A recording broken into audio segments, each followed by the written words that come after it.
ये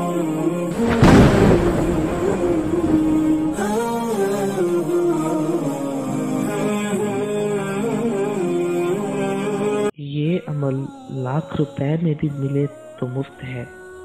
बिस्मिल्लाहिर्रहमानिर्रहीम, अल्हम्दुलिल्लाहि रब्बिल आलमीन, वस्सलातु वस्सलामु अला सय्यिदिल अंबियाइ वल मुरसलीन, अम्मा बाद, फ़अऊज़ु बिल्लाहि मिनश शैतानिर रजीम, बिस्मिल्लाहिर्रहमानिर्रहीम। सेंट्रल वज़ाइफ चैनल की तरफ से तमाम मुअज़्ज़िज़ नाज़रीन को अस्सलामु अलैकुम। आज एक बार फिर एक नई वीडियो लेकर आपकी खिदमत में हाजिर हुए हैं।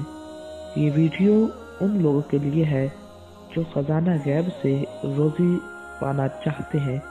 ये है क्या और इसको करना कैसे है कि आपने सबसे पहले दुरूद मुस्तग़ात को एक बार पढ़ना है और उसके बाद ये आयत करीमा पढ़नी है कि वमन यत्तकिल्लाह यजअल लहू मखरजा वयरज़ुक़हु मिन हैसु ला यहतसिब वमन यतवक्कल अलल्लाहि फहुवा हस्बुह इन्नल्लाहा बालिगु अम्रिही क़द जअलल्लाहु लिकुल्लि शैइन क़दीरा।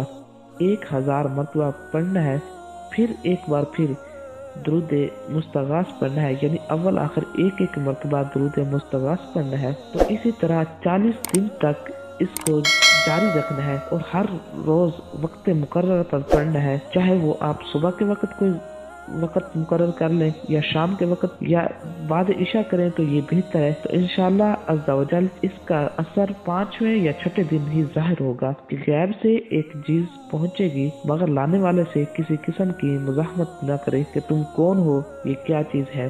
कुछ नहीं, बस निहायत ही खामोशी से वो चीज लेकर हिफाजत से रख लें। जब 40 दिन की दावत खत्म हो तो चाहे कि हर रोज बाद हर नमाज अव्वल आखिर दुरूद शरीफ और 10-10 बार आयत करीमा जो कि ऊपर बताई गई है वो पढ़ना है ताकि अमल कायम रहे। अगर नमाज के बाद मुमकिन ना हो, सिर्फ बाद नमाज फजर ही पढ़ लिया करें और चाहे कि ये अमल। तो उम्मीद करते हैं आपको आज की हमारी ये वीडियो अच्छी लगी होगी। अगली वीडियो तक के लिए इजाजत चाहते हैं, तब तक के लिए अल्लाह हाफ़िज़।